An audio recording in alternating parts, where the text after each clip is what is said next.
Two-time Hall of Fame inductees, Brent Godarzi and Marty Young. Back-to-back #1 trucking firm in the nation. Back-to-back best attorney and best law firm in East Texas.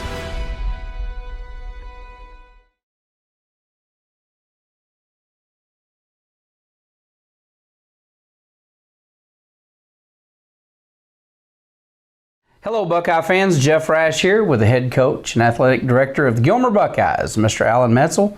Welcome to the Gilmer's Coaches Show. Well, that was a hard one, wasn't it? It was. As a coach, that's a tough one, isn't it? It was. Point. Those one-pointers, you'd rather get beat by 2 touchdowns, I've always thought. But 1 point difference between the Kilgore Bulldogs and the Gilmer Buckeyes.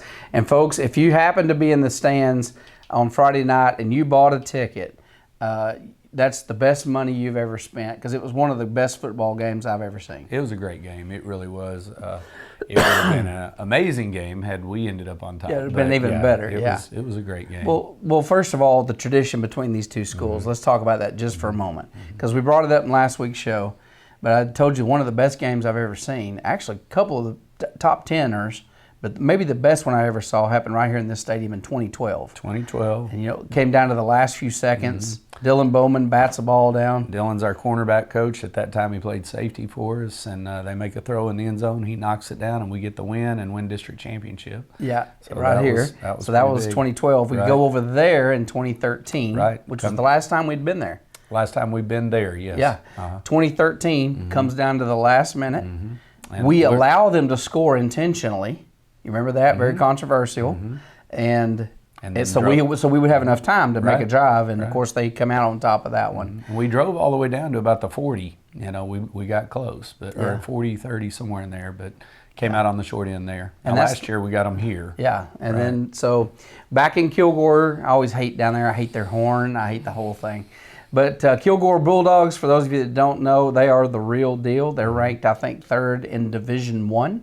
And they're ranked 3rd for Division I for a good reason. They're very good. So for those of you that maybe didn't get, we were having problems. I don't know if you've heard this. We were having problems because they don't have a data connection there in the stadium. Okay. So we were having to try to go out, broadcast it on cell. We weren't getting a good consistent connection. So we ended up going Facebook Live. Joe literally held his phone up, and we were just doing the best we could. Wow. So and people were throwing a fit because everybody was hearing what was going on that last 5 minutes, and it was unbelievable. Right. So we're going to take a few looks at that. But, Coach, I thought, and I'll let you talk to it, but, man, I saw a lot of improvement on the field. And of course, we didn't have to Eric, arguably maybe the best player on the field. Didn't have him in the game.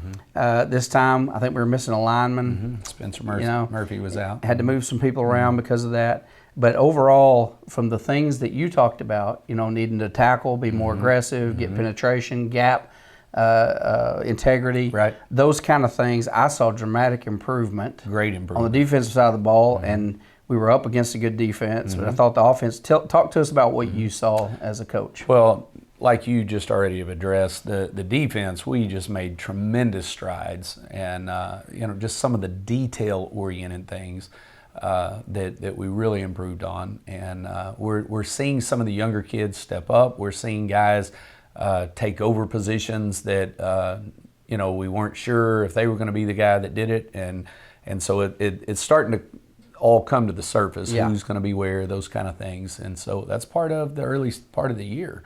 And, one of the things that's good about when you play tremendous competition is that forces your hand. You don't find out in week 6, which is good. You want to find out earlier rather than later. And so having to play Chapel Hill and that kind of speed, that kind of explosiveness, it forced us to find out quicker. And really, really pleased with the job that Tommy and his guys did this week on the defensive side. Offensively, some people say, well, how come the offense didn't whatever? We played a really good defense. I would say, whereas Chapel Hill is very much an offensive team with good players on defense, don't get me wrong, Kilgore is more of a defensive team, and their defense is probably as good this year as I've seen them in years. So, it wasn't not that we had many mistakes we can fix, but a lot of what was going on was they played really good defense. Yeah, but you talk about mistakes, and of course we had the same officiating crew 2 weeks in a row.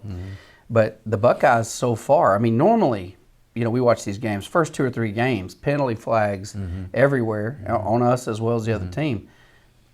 You guys have had very few penalties in these first 2 games. I mean, I would agree, and that's a testimony to the guys doing the game plan, trying to be within themselves and not get extended, those kind of things where your arms are outside your body, that sort of thing.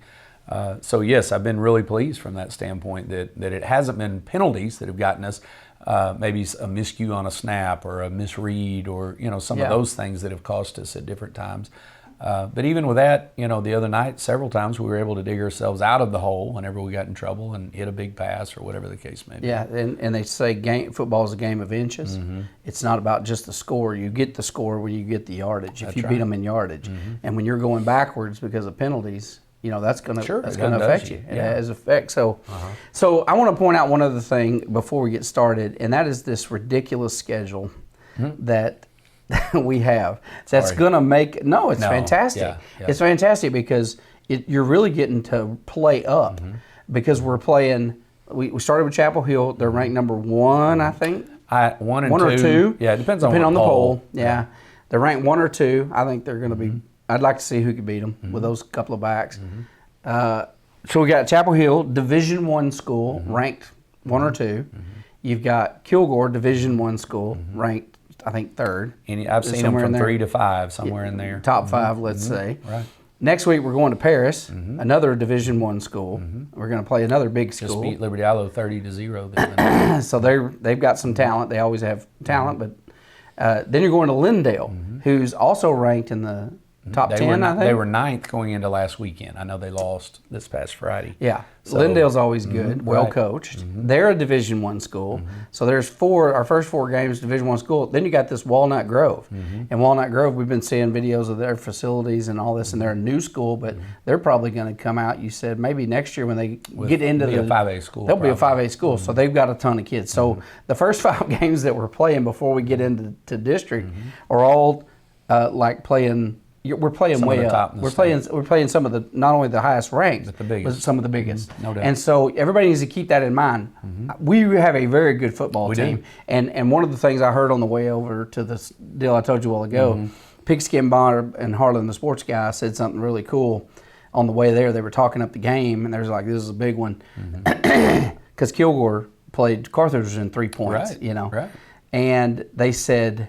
One of these 2 teams are going to leave there 0-2 and could still win state. Correct. And that's so true. It is. It's true because you had 4 of the best teams on week 1 playing each other right there. So, I mean, so don't take the 0-2 start very seriously, folks. We've got a great football team. Can't wait to get into district and get it rolling. So, we're going to go through several videos this morning and talk about it. For those of you, just real quick, because we're not going to show all of that last 5 minutes, right? Right. We're not going to show it, but let's talk about it for just a second, okay? Because people, that didn't had trouble watching the game.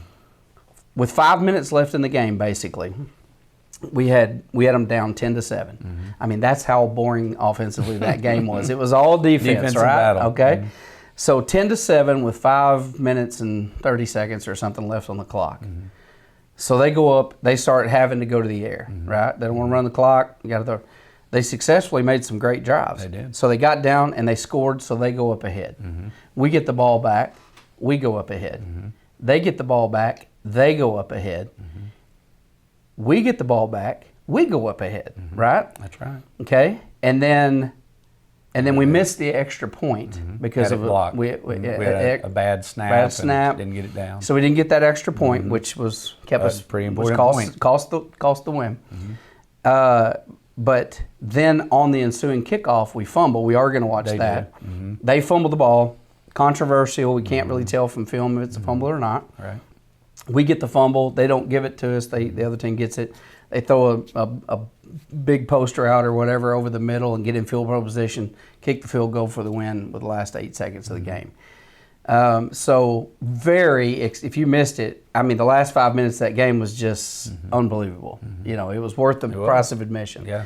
But so that's what happened. In case you missed it, that's a quick recap. But let's talk about some of the things the Buckeyes did great that you liked. This first one is a 4th down stop by Aaron Bell. Yeah, Kilgore is making their push down the field. They, like I said last week, they've got a really big offensive line, and they were moving the ball. They're trying to get it 4th and short.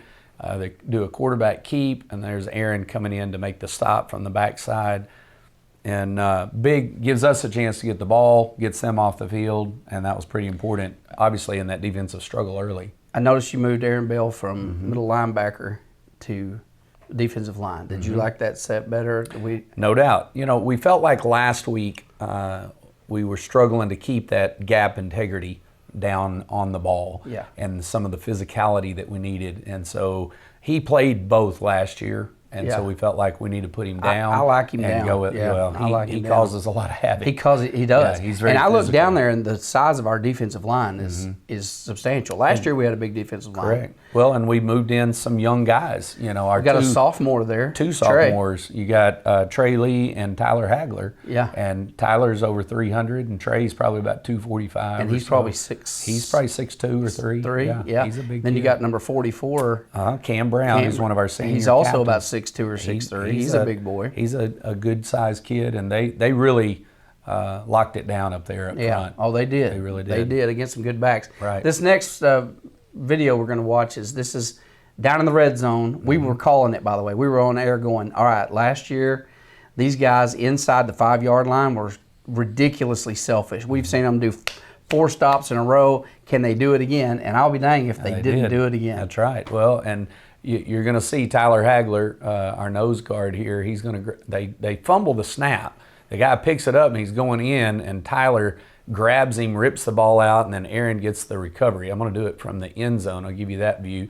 So he's basically our nose guard there, and so watch him as he's in the push. There he is right there, rips it out. The ball pops out, and there goes Aaron with the recovery. And goes down. That was in a the end big zone. deal. That was big. That was big. That was big. Kept them big. Yeah. So this next one is Brennan Webb, and man, we talked about it. Man, what a ridiculous night he had. He had. I mean, offensively and defensively. if you had to pick a MVP of the game, it would have. There's nobody in question. No Number argument. 7 would have been the MVP of the game, even with the Buckeyes taking a loss. He did his father proud the other night. I'm sure he did. Yeah. So here he is back here lined up on the 35 at safety, and his job right here is to stay deep over number 2. He reads the pass, makes the pick, and then has a great return here. Flips the field, gets us on the plus side of the field. So here he is. He's been making making plays for us on offense. Had a big catch earlier in the game, and I'll show a run here in a minute by him.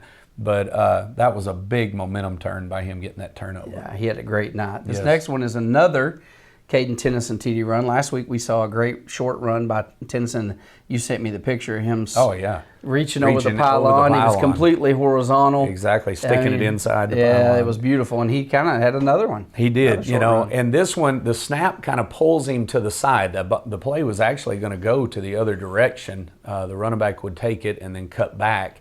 And so he ended up just having to go with his momentum and basically just ran through 3 guys to get into the end zone. Broken play that turned out well. Yes, he did a great job and just willed his way into the end zone, which was one of the things that I talked about last week, that we're starting to see from him, that level of confidence, that level of being a playmaker, which you have to have in our offense. Our quarterback's got to be a playmaker. Yeah, he's got to be a threat. Right, yeah. and he's taking on that responsibility. This next shot, another shot of the defense getting a 3rd down stop. Here we are, they're in the plus territory again. Pretty pressurized point in the game, and right here they're trying to run their running back again. We get him. They only needed like 3 yards to go. We stopped him at 1, and surprisingly, I thought they were going to go for it. They ended up punting from there. Yeah. And so that 3rd down loomed big for us. It was a big deal. Yeah, it really was. This was an example of what we saw instantly, first snap of the game, basically, from the defensive side of the ball. Good penetration, held their gap, held their ground, and really good penetration. Right. The swarm to the ball seemed more aggressive than it was. Now, of course, the two backs we were up against spreads the defense out, and it's harder to different swarm. style, Yeah, speed, all those kind of things. Yeah. But irregardless, we have to tighten things down, which we did here. You know, and so to be able to try and compare what we did the other night to the first game, it's kind of hard to do because you had different personnel, different style offense. But we made huge improvements. We really did. This next shot we're going to watch is Jeremiah Noble, who also had a good game. He really it's did. It's a big catch at a crucial moment. Yeah, we're going to run. They have we're in a long yardage situation, and so they're spreading out the field. They've got guys. You can see their safeties kind of high over our receivers to not let us get past them, and so we run a route where we run a flag with our number 2 guy, and then run Jeremiah underneath him in his wake, and there you go.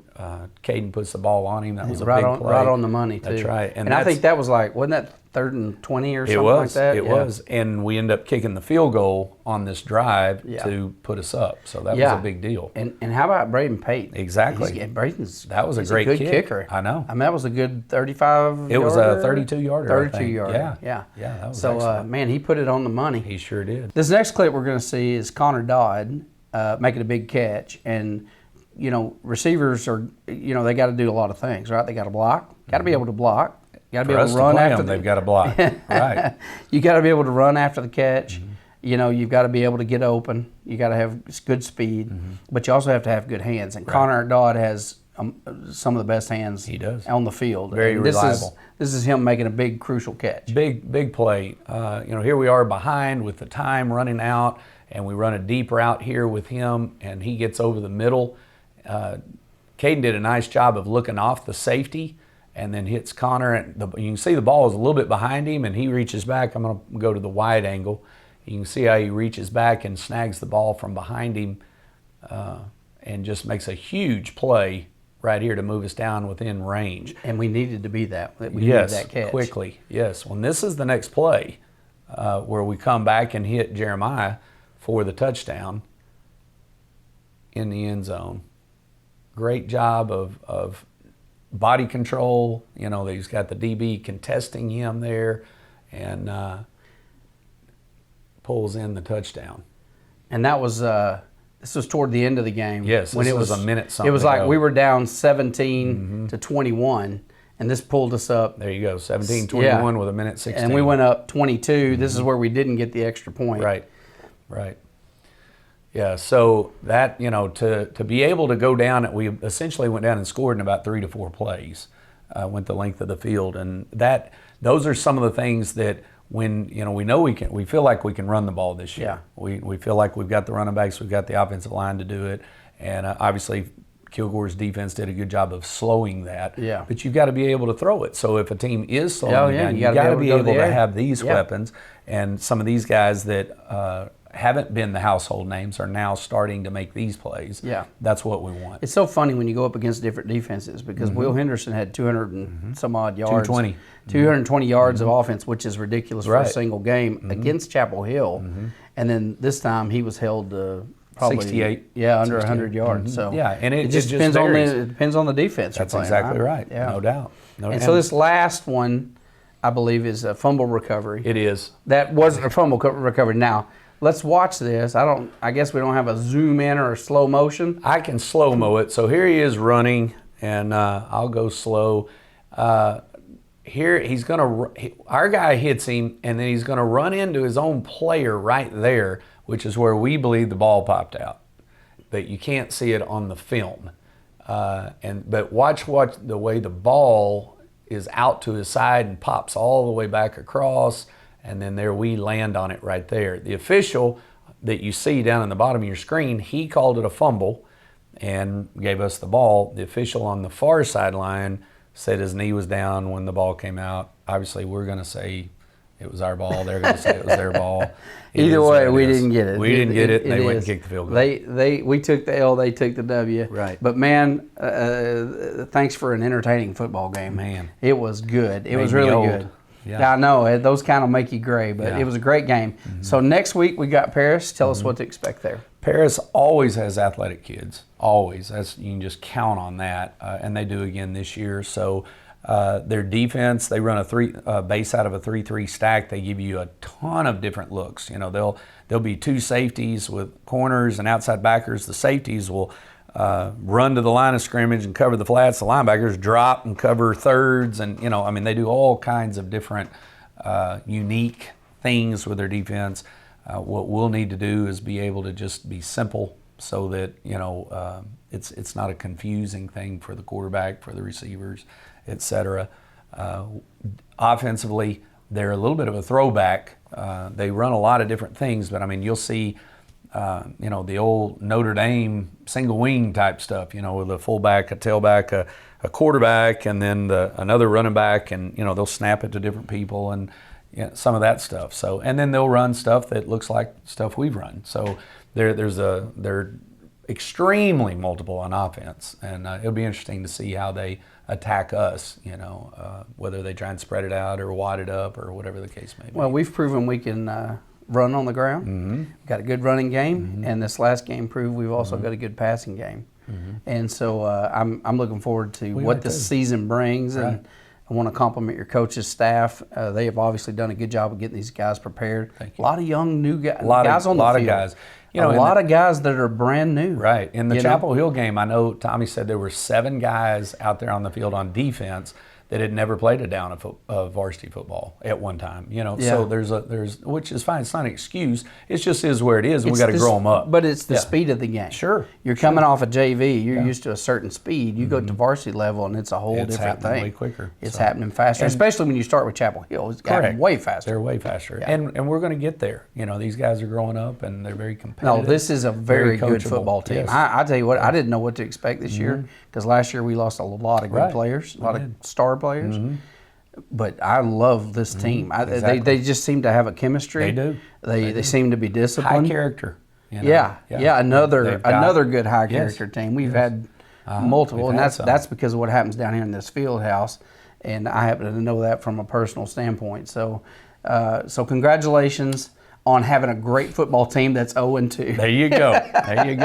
Ready to get in that win column. I'm telling you, folks, remember we said it right here. We could start out 0-2 and still easily go win state. You can. From here on out. So we have 3 more Division I football teams to play before we get to district and have that first opener with Pleasant Grove and then Liberty Ilo. It doesn't get much easier, right? 5 and 6. A lot of good teams. So congratulations, though, on having I think a great start, regardless of what it says on the scoreboard. We'll get it going. Yeah, so come out and see us. We're in Paris this next game. So come to Paris. It's not that far. It's an hour and 15 minutes. You can be at the stadium. It's a beautiful stadium. And come get some popcorn and cheer on the Buckeyes. If you can't watch, we will have data at this next facility, and we will be able to bring you the game if you can't make it. So again, we're sorry about that. Not our fault. So don't Facebook us, okay? So we get that sometimes. We get it. Yeah, we get it. So Coach, thanks for your time today, and Army of Buckeyes. We'll see you in Paris next week.